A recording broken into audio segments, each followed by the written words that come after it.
ఎప్పటినుంచో ఫారెస్ట్‌లు అన్నలో ఉన్నారు, తిరిగారు, అన్నీ చేసుకొచ్చారు. కానీ 2015లో మరొకసారి మీ పేరు మారుమోగింది.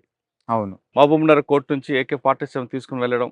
అప్పటికి నల్లమల ఫారెస్ట్‌లో అన్నలందరూ కనుమరుగవుతున్న సమయంలో మీరు తిరిగి అన్నలను కలవడం, అక్కడ మీ తుపాకీ ఇచ్చి వాళ్ళతో కలిసి అక్కడున్న వాళ్ళ మీద మీరే ఫైర్ చేసి నలుగురిని చంపి మళ్ళా తిరిగి వచ్చారనేది ఒక ఆరోపణ ఉంది. తప్పు. ఆ ఆరోపణ ఎంతవరకు కరెక్ట్ అనేది మీరు చెప్పే ముందు అసలు దారగోని శ్రీను అలియాస్ విక్రమ్ అడవిబాటు ఎందుకు పట్టాల్సొచ్చింది?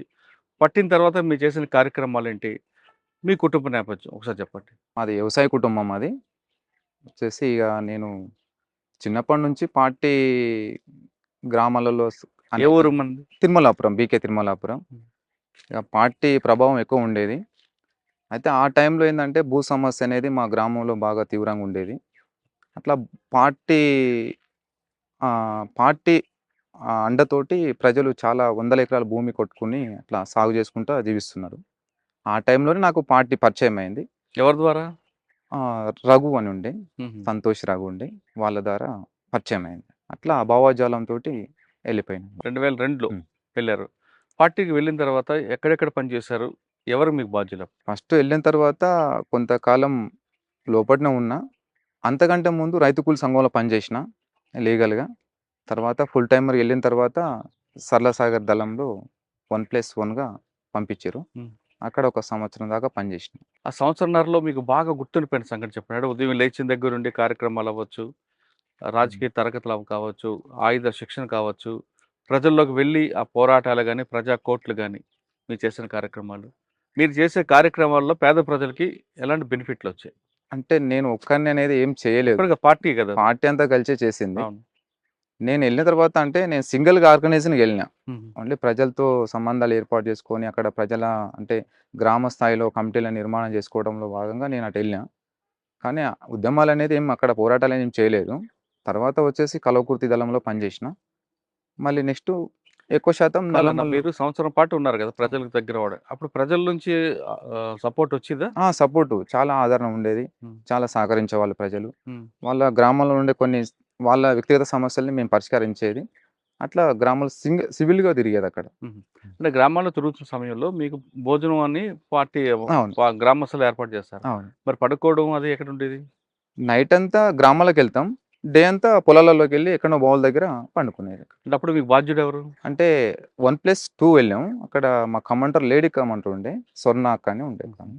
ఆమెతో పాటు తిరిగాం. అచ్చా! ఆ తర్వాత కల్వకుర్తి దళంకొచ్చారు. తర్వాత కలవకుర్తి. హ్మ్. కల్వకుర్తి దళంకొచ్చిన తర్వాత ఎక్కడ మీ వర్క్ ఎలా స్టార్ట్ అయింది? అక్కడ కూడా సింగిల్‌గా ఆర్గనైజర్. అంటే 1+2 ఒక కమాండరు, నేను ఇద్దరమే. హ్మ్. అక్కడ దగ్గర దగ్గర 2 ఇయర్స్ దాకా చేసినాం. కల్వకుర్తి దళం. ఆ! ఏ ప్రాంతం తిరిగారు కల్వకుర్తి అంటే దళం? కలవకుర్తి ఏరియా మొత్తం గూడా. అంటే కడతాల్ తర్వాత ఆమన్గల్ ఈ ఏరియా మొత్తం గూడాగా హ్మ్.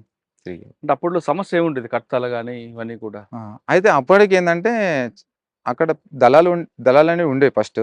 ఆ దళాలంతా గూడాగా ఎత్తివేసినారు.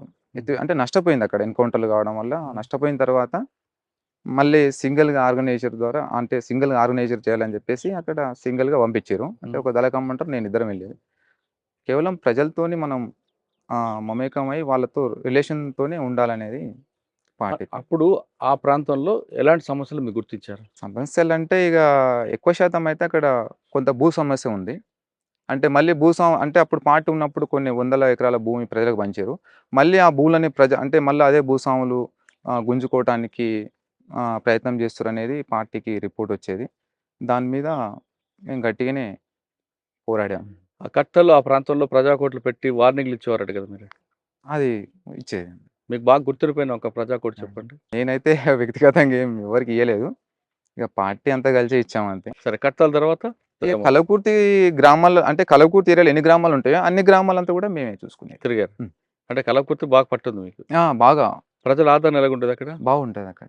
తర్వాత? తర్వాత ఇక నెక్స్ట్ నల్లమల షిఫ్ట్. తర్వాతొచ్చేసి ఇక ప్లాటూన్ ఎక్కువ శాతం ఇంక ప్లాటూన్‌తో పాటు ఉండేది. ఇక నల్లమలకి ఇక పరిమితం అయిపోయినా అంతా. ఆహా! హ్మ్.